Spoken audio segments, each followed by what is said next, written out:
자, 네 번째 썰 한번 가보도록 할게요. 이거 사연이 아니라 질문이죠. 자, 시청자 질문입니다. 김동님께서 글을 2개 보내주셨는데 첫 번째 거는 질문입니다. 예. 질문부터 한번 가보도록 하죠. 자, 질문을 보내주신 김동님께 감사하다는 말씀 전해드리겠습니다. 네, 질문 보내셔서 정말 감사합니다. 어제 죄송합니다. 어제 로로로 님이 말씀하셨던 집값이 내리면 집 살 수 있지 않을까라고 했었는데 어제 영상 보면서 느낀 게 있네요. 다른 게 아니고 요즘 대출을 해서 집 사거나 전세 대출을 되게 권장하는 곳이 많은데 최근 보니 너무 많이 올라서 나중에 이러다가 큰일 날 것 같고 사도 감당 안 되겠다는 생각이 들었네요. 그런데 집에서도 그렇고 많은 매체에서도 사람들은 그냥 상승론자 마냥 오를 테니 꼭 사야 된다고 하는데 전 최대한 대출 자체를 원치 않고 그걸 정상이라 생각해요. 근데 집에서는 대출 안 하는 게 바보라고. 그런데 저랑 똑같은 생각하는 사람들이 적더라고요. 부모님은 그래도 대출 안 하는 쪽에 한 표였는데 이것에 대해서 생각이 어떤지 말씀드려요. 저는 다시 한번 수정하겠습니다. 전 대출을 하지 말라는 게 아니라 무리해서 너무 크게 대출을 하지 말라는 거지 대출을 아예 하지 말라는 말은 절대 아닙니다. 왜냐하면 뭐 대한민국 세상에서 여러분들 잘 아시겠지만 대출을 안 하고는 아예 사람들 집 근처도 가지도 못해요. 그러니까 이거지. 내가 봤을 때 그런 거야. 그러니까 집이 있으면 집 구입 가격의 반절 이상 대출하지 말라는 거죠. 이해가 됩니까? 근데 지금 보면 사람들이 대출해가 집을 샀지만 은행 지분이 실제로 더 높아요. 말이 자기 집이지 자기 집이 아니야. 예. 예. 대출을 아예 하지 말라고 하면 뭐 아예 하지 않고 사라고 하면 현금이 없는 사람들은 아예 뭐 못 사는 거죠. 못 사는 거고 우리나라에 애초에 현금 부자가 그렇게 많이 없습니다. 거의 없어요. 우리나라 사람들이 현금 가치를 굉장히 낮게 보잖아.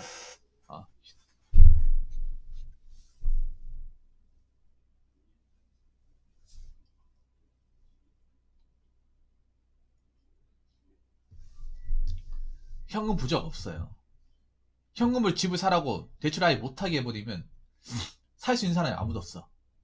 네, 없습니다. 다 빚으로 사는 거죠. 다.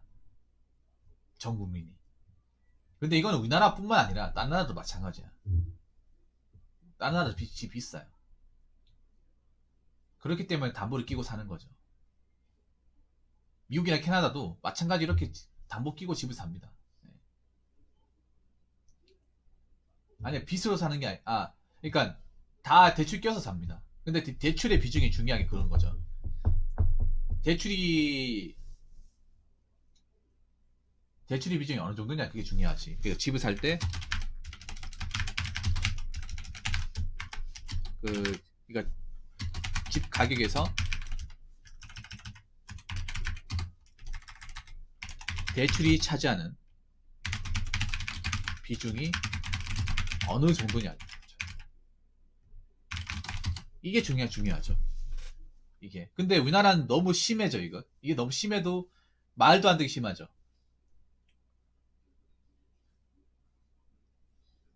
예. 근데 그건 이해가 돼. 이해가 되는 게 왜 그런가 하면 애초에 우리나라 사람들이 현금을 가지고 있는 사람이 별로 없단 말이야.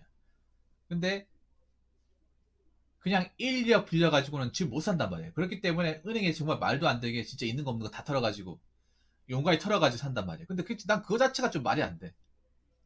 꼭 그렇게 해서까지 집을 사야 되나 그런 생각이 들거든요. 빚을 지지 말라는 게 아니야. 근데 지더라도 이거 정말 너무 하다 싶을 정도로 빚을 지잖아. 서울 같은 게 특히.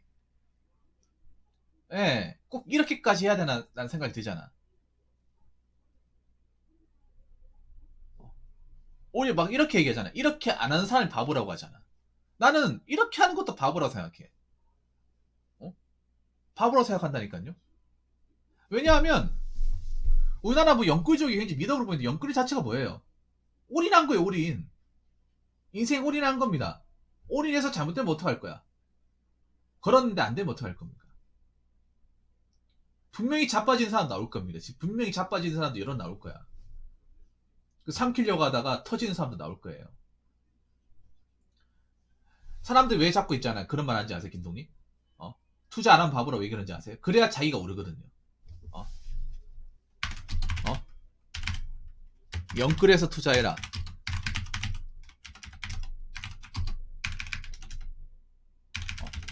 투자 안 하는 사람, 투자 안 하고 집 못 사는 사람이 바보다. 그 왜 그런지 아세요? 자꾸 여기에 동참해야, 많은 사람들이 영끌에 동참을 해야 자기들 혜택을 보거든요. 네, 자꾸 사람들한테 자극을 줘야 되거든. 너도 사. 나만 죽었었어. 너도 같이 영끌 쪽에 들어가자.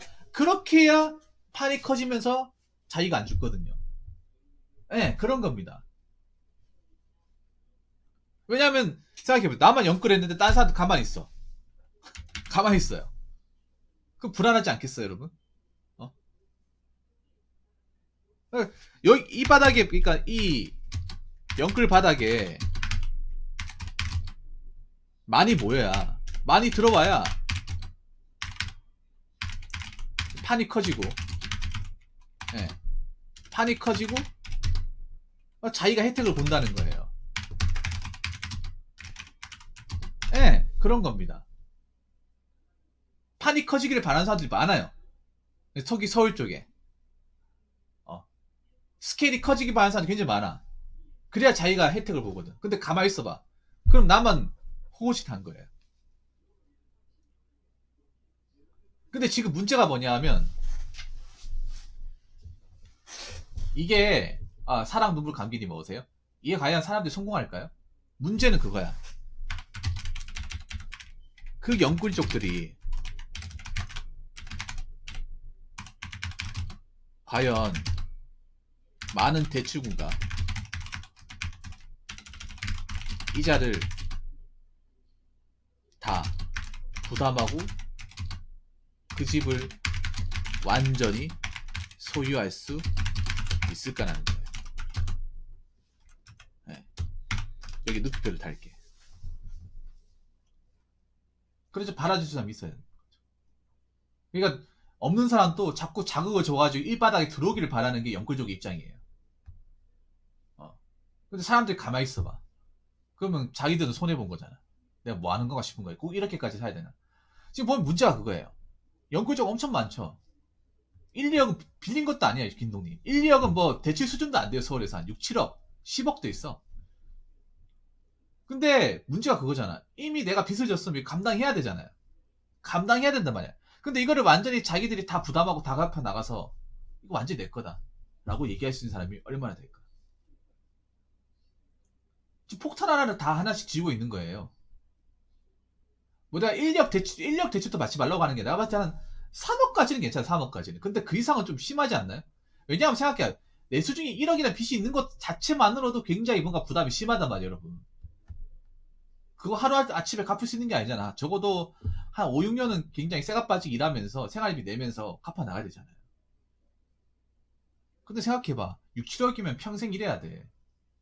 이자까지 있잖아, 이자.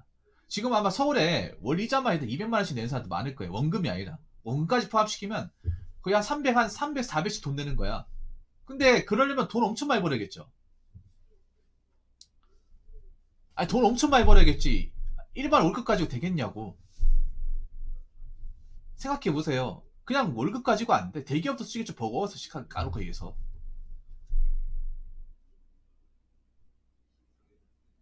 과연 버틸 수 있겠냐 말이죠. 그리고 하나 더 얘기하고 싶은 게 그거야. 지금 적신호 중에 하나가 있어. 우리나라 지금 특히 이 부동산의 적신호가 뭐냐면, 이거 아마 불안하신 분들 많아요. 영끌족들이 가장 불안해하는 거 뭐냐 하면, 집값이 떨어지는 게 아니라 은행 금리가 오르고 있다는 거예요. 사실 영끌족들이 가장 두려워하는 건 집값이 내려가는 게 아닙니다. 이걸 두려워합니다. 이걸 더 두려워합니다. 훨씬 더 두려워합니다. 지금 김동리 알고 계십니까? 제가 은행 금리 하나 설명드릴까? 제가 작년에 예금했는데 예금 금리가 2.8이었어. 지금 금리가 얼마죠? 2.5에 0.7에 올라갔어. 내년에 3%까지 기대한대.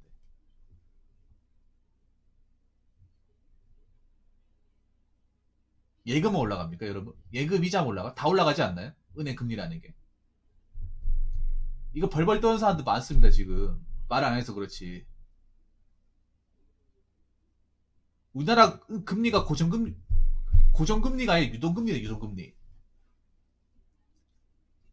그냥 0.1, 2% 올라가는 게 아니라 확 올라가요, 확. 저같이 예금 파이터는 좋아하겠지, 예금 파이터.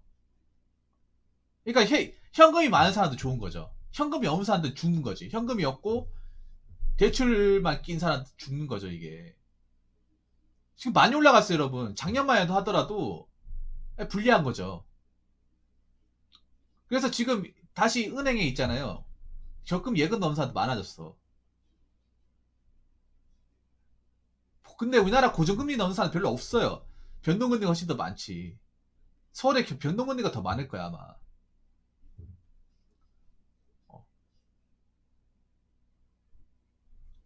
과연 그 사람들 연끌족 하신 분들이 고정 변동을, 그러니까 다 고정으로 했을 거라 생각하십니까? 다 고정으로? 그게 안 돼요, 그게.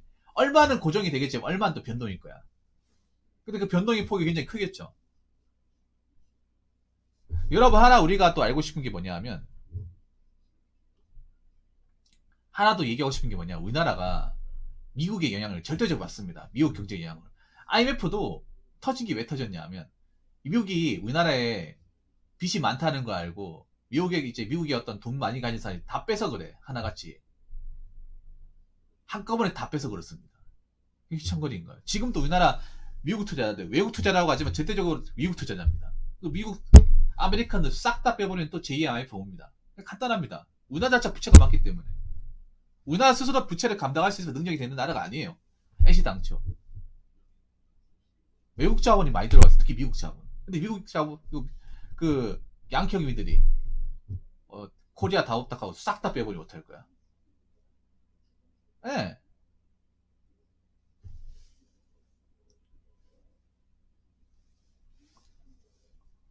그때 외국 자본이 이제 돈 안 뺐으면 IMF 안 일어났어. 힘들게 하겠지만. 근데 외국 자본들이 그 우리나라의 어떤 위기를 직감하고 한두 명 뺀 게 갑자기 단체로 싹을 쫙 빠지다 보니까 그 영화 여러분 그 뭐야 국가부도인한 그 영화 보시면 나오잖아. 그 유아인 씨가 이제 종합금융회사 이제 과장으로 나오잖아요. 그 역할을 한 사람 실제 인물이야. 유아인 씨의 한 역할이 뭐냐 하면 지금 그 여러분 아시죠? 증권회사 중에 아실 거 유명한 회사 미래에셋증권 그 박현주 회장님 실제 캐릭터를 모티브한 거예요. 그분이 과장일 때 그 증권회사에서 갑자기 외국 투자한테 전화를 받아. 돈 다 빼겠다고. 설득을 하는데 설득이 안 돼. 그러면서 이제 시장을 돌아가는 거 보니까 하나 안 빼는 게 아니라 다 빼버려. 근데 한국 사람들은 그 눈치를 전혀 못 채요. 뉴스에서 자꾸 이제 한국은 지금 괜찮다. 아무 문제 없다. 이런 식으로 자꾸 이제 언론으로 자꾸 호도해버려, 사람들을. 네. 자꾸 이제 덮어버린단 말이야. 그래가지고 그때 그 유한 씨가 맡았던 그 캐릭터가 한국 위기다. 나와야 된다. 있으면 안 돼. 조만간 터진다. 해가지고 사람도 불러 모아가지고 왜 강의하잖아요. VIP 모아가지고. 혹시 국가부도이나 영화 보신 분 있습니까? 거기 보면 나오잖아요. 우리나라의 그 여신. 줄여의 믿으신. 이 믿음이 깨져버리면 산상조가 나버린다고, 우리나라에. 믿음 하나 때문에 유지가 됐는데, 그 밑에서 삐끗 해버리면 와장창 무너버리는. 지금도 똑같아요, 여러분. 지금도. 옛날에 지금 똑같습니다. 지금하고 옛날하고 다른 게 뭐가 있습니까? 지금 25년 됐지만.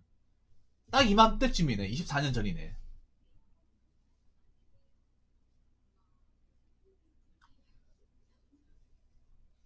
지금도 사람들 중에 자기 돈 가지고 있고 뭐 빚 없는 사람 누가 있어요. 그래서 가진 사람이 하는 겁니다.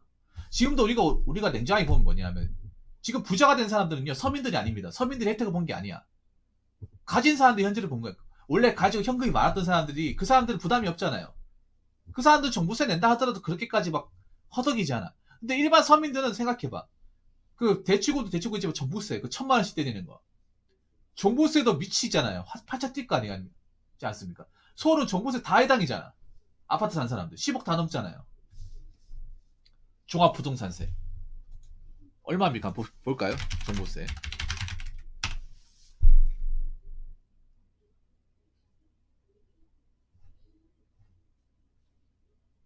이게 배율이 있는데 서울은 그냥 고가주택이에요. 10억 넘어가면.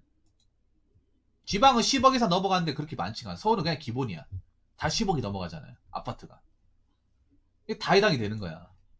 근데 이게 10억이 넘어가면 네, 여기 나오네요. 6억에 12억 1%. 그러니까 주택가격이 1%죠. 1%. 자, 간단하게 생각해봐. 10억에 1%면 얼마야? 1,000만 원이에요. 1,000만 원. 1,000만 원. 매년 1,000만 원 내야 된다니까. 못 믿겠으면 여러분 종합부동산세 그 세율 나와 있는 거 있거든요. 아마 수성구 같은 데는 10억씩 그 1,000만 원 내겠지. 근데 서울은 다 해당이 되잖아. 그럼 10억씩 그러니까 10억 아파트 사고 빚은 빚대로 갚고 대출은 대출대로 갚으면서 종부세 내야 돼.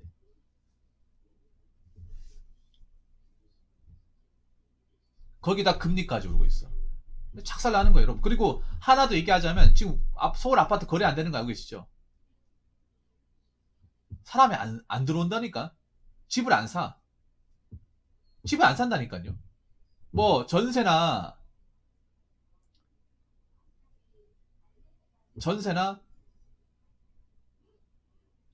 월세로 가지 안 산다니까요. 뭐 사지도 못하지 지금 어떻게 보면. 거래가 안 된다니까. 팔고 싶어도 거래가 안 돼. 그렇다고 상속도 안 돼. 그러니까 자기가 지고 있어야 돼. 증여도 안 됩니다. 상속세 폭탄 뉴클리어 터질까봐 주지도 자식한테 주지도 못하고.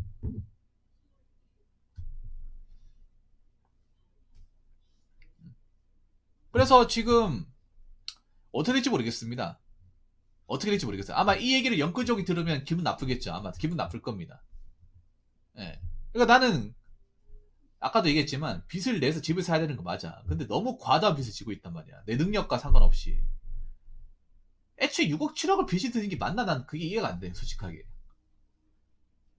내 인생 걸은 거잖아. 내 인생 걸어버린 거잖아. 집 하나 산 내 인생 겁니까? 어떻게 된 게. 어? 그리고 이 나라가 좀 말이 안 되는 생각해봐. 아까 전에도 얘기했지만 그 아파트란 주거 공간이 보통 결혼한 사람들이 필요하지 혼자 사시는 분들 아파트 필요 없잖아요, 여러분. 아파트 살면 좋게 하지만 사실 혼자 사시는 분들 아파트 살면 오히려 부담되는 게 공간이 넓으니까 청소하는 것도 일이고 관리비도 나가는 거 부담스럽잖아요, 여러분. 그렇지 않습니까? 비싸기도 비싸고. 원래 제가 전에도 얘기했지만 보통 아파트란 공간은 보통 가정을 이루기 위해서 와이프하고 자녀를 키우기 위해서 우리가 보통 내 집 마련이라고 하잖아. 통계청에서 이게 내 집 마련 기준이 뭔지 아세요? 그 전용 면적 99.9 100이죠 100 30평짜리 아파트. 웃긴 게 우리나라는 무조건 내 집 마련도 30평 아파트를 해야 내 집 마련이야. 뭐 빌라나 투룸이나 1.5룸은 내 집 마련이 아니에요. 매매를 샀다 하더라도. 졸라 웃기지 않습니까? 맨날 뉴스에 나오는 게 내 집 마련 가면 무조건 30평 아파트야. 근데 30평 아파트가 그것도 뭔지 아세요? 4인 가족이죠. 우리나라는 무조건 4인 가족의 30평 아파트입니다. 내 집 마련. 그거 자체도 굉장히 좀 말이 안 되잖아. 앞으로 결혼할 사람들이 별로 없고. 아니요, 꼭 편리하지도 않습니다. 꼭 편리하지도 않아요. 아파트가 누수도 심하고 층간소음 심합니다. 훨씬 더 심해.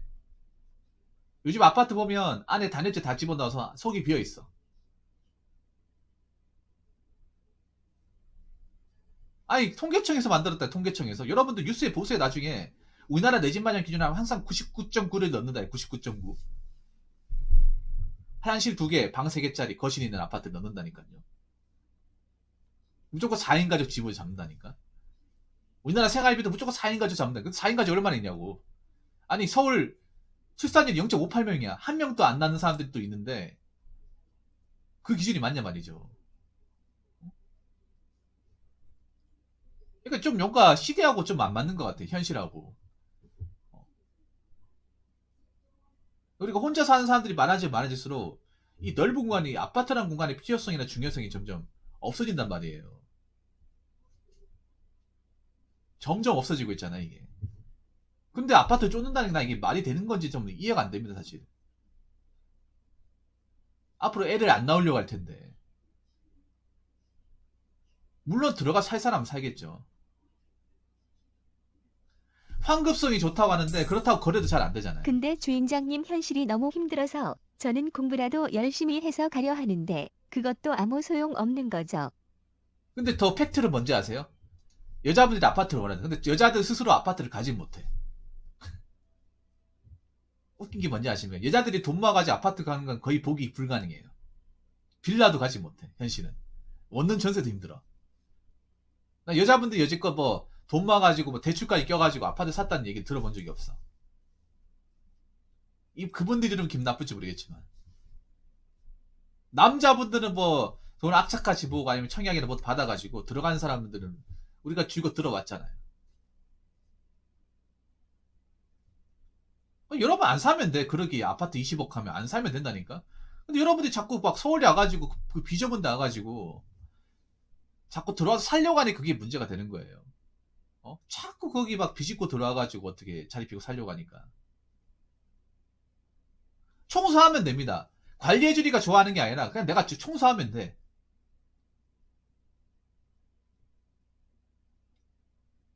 난 아파트 별로 안 좋아해요. 아파트 안 좋아해. 아파트 또라이 생각보다 많아. 무조건 아파트는 다 좋다고 생각하는데 아파트가 범죄 더 많이 일어납니다. 여러 아파트가 안전하다고 생각하는데 그건 여러분의 생각이야. 제가 아파트 관리, 아파트 쪽에 일해봤잖아. 아파트 범죄 많이 일어납니다. 도난, 불륜도 많이 일어나. 그러니까 전에 그 얘기 안 했어요. 아파트 지하주차장이 불륜 온상이라고. 그리고 동마다 동사이코라고 있습니다. 동사이코. 몇 명씩 있어요. 한동의 사이코 같은 사람들. 도저히 캣만 문제도 굉장히 많이 일어나. 모든 아파트가 다 가지고 있어. 고양이 우는 쌤이 잠을 못 자. 고양이 밥 주니까 야간에 거기서 알짱거리면서 잠을 못 잡니다. 애들끼리 갑질하고 싸워요. 평소 가지고 싸웁니다. 내가 그걸 안 봤으면 모르겠어. 이것도 보면 굉장히 사람들이 껍데기만 알고 있는 거야, 껍데기만. 속에 알맹이를 알고 있는 게 아니라 껍데기만 보고 판단하는 거야, 껍데기만.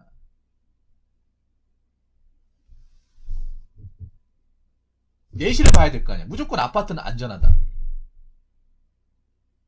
아파트에서 실제로 강력범죄 많이 일어납니다, 요즘에는. 이제는 아파트라고 해서 안 일어나는데 그게 아니야.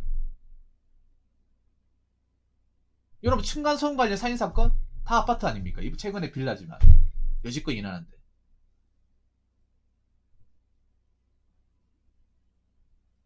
아파트 침입죄도 굉장히 많습니다. 이게 작정하고 들어가면 아파트라 방법이 없어요, 여러분.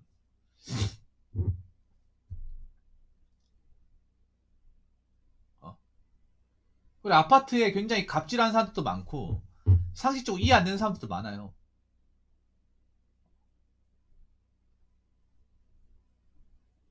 비상식적인 게 굉장히 많이 드러나. 예전에 다산신도시 여러분 택배 차량 진입 못하게 했던 사건 기억 안 납니까? 그 아파트였잖아. 그럼 여러분 막 차가 못 들어오면 누가 손해야? 여러분 그 아파트 사람 손해나니까. 그리고 요즘 아파트 여러분 요즘에 아파트는요 왜 단열이 들어있잖아. 안에 단열 들어가지고 열선 들어가 있어가지고 안에 비어있다니까. 여러분 지금 아파트 지어진 지 10년 이내에 지어진 아파트 살고 있으면 두들겨 보세요. 벽에도 모두 다 뚫고 봐. 망치로 두들기면 그냥 부사져요. 안에 비어 있어가지고. 옛날 아파트가 더 단단합니다. 그냥 콘크리트 돼 있어가지고. 순수 콘크리트 돼 있잖아. 대신에 옛날 아파트 중앙난방이잖아. 그래서 달궈지는 시간도 오래 걸리고 가스비 좀 많이 들잖아. 근데 요즘 아파트는 보면 거실은 거실대로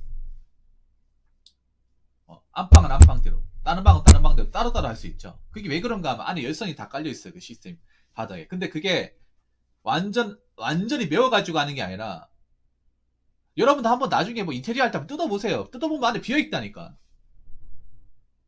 비어있다니까 여러분. 비어있어가지고 소리가 울린다니까. 요즘 아파트 다 그렇게 짓는다니까.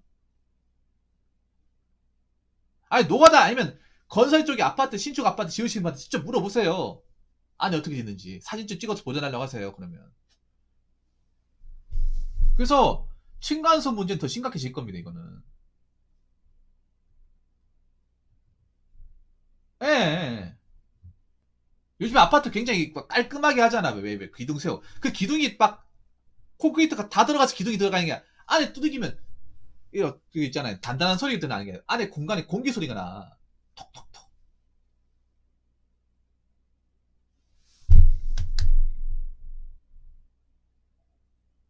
나 이것도 문제가 돼. 마지막 한 가지만 얘기할게. 지금 뭐 집 거래가 다 된다고 생각하는데 이거는 일시적인 판단이야. 우리가 20년째, 30년째가 되면 출산율 박살나고 출산율 박살나면 혼자 사는 사람이 많아지고 주공간이 좁아진단 말이야. 그러면 과연 아파트가 있지만 거래가 안 되는 시점이 난 분명히 온다고 생각합니다. 지금은 모르겠지만.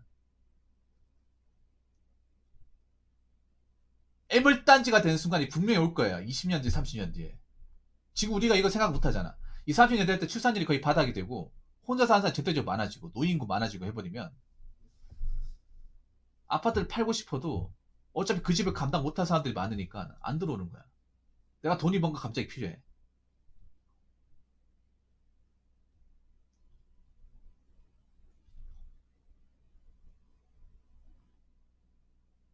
그런 경우도 한번 생각해 봐야 되는 거예요. 지금 무조건 아파트가 자산이 높고 비싸고 무조건 오르고 거래가 잘 되고 거래 수익이 좀 잘 되는 것도 아니잖아. 솔직히 까놓고 얘기해서. 응?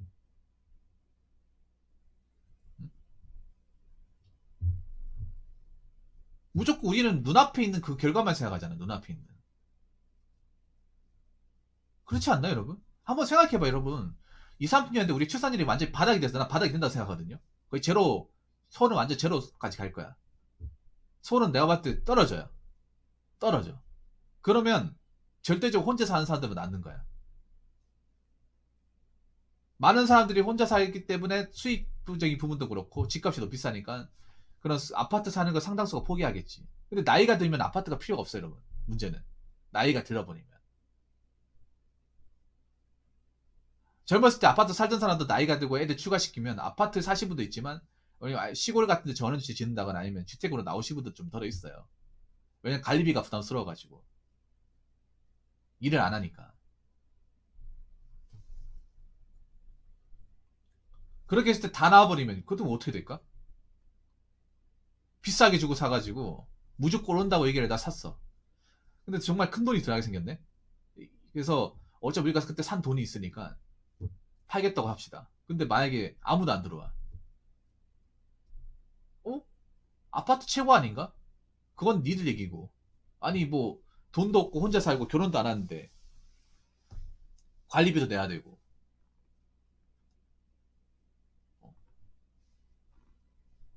지금 우리가 그런 부분에서 전혀 생각을 안 한단 말이야. 생각을 안 한다는 게 나 이상해. 생각을 해야죠. 이런 부분에 대해서 무조건 생각 안 하. 무조건 아파트는 오른다. 오른다. 거의 뭐 사이비 종교 아닙니까? 이거 솔직하게. 거의 완전 사이비 종교야 이거 진짜. 2단이 2단. 이거 나 봤을 때 사이비 종교로 완전 구장 지어야 돼. 어? 무조건 오르다 무조건 오른다 교로 하나 만들어야 돼 진짜.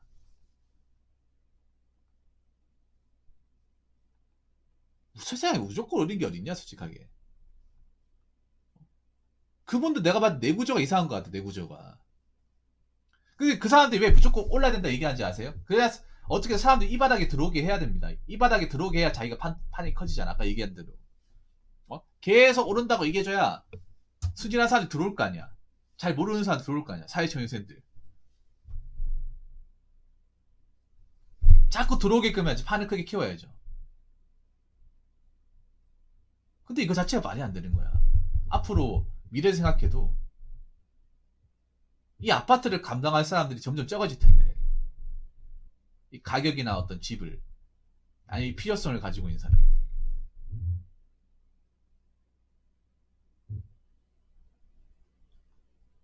어? 생각해보세요. 그 아파트 가지고 있어도 거래가 안 되면 말짱 꽝이잖아. 아니 비싸면 뭐합니까? 여러분 생각해보세요. 비싸면 뭐해? 내가 필요할 때 이걸 팔아가지고 현금 가치를 만들어야 되는데 응? 정작 안 팔리잖아. 그럼 집 앞 가지고 있으면 애물단지 아닙니까? 안 그래요?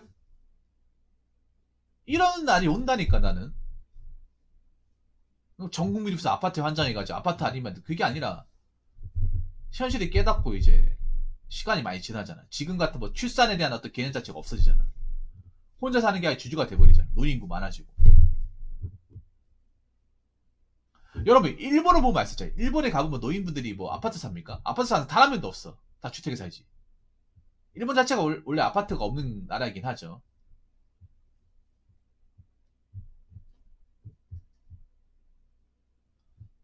그래서 나중에 분명히 이 여기에 대한 문제가 분명히 발생할 겁니다. 예. 이 문제가 혹시라도 금리가 계속 오르게 되면 지금 원금 대출이자 원금도 제대로 못 갚는 사람들. 난 조금만이라도 가진 놈 이거 싶네요. 이게 뭐야? 예.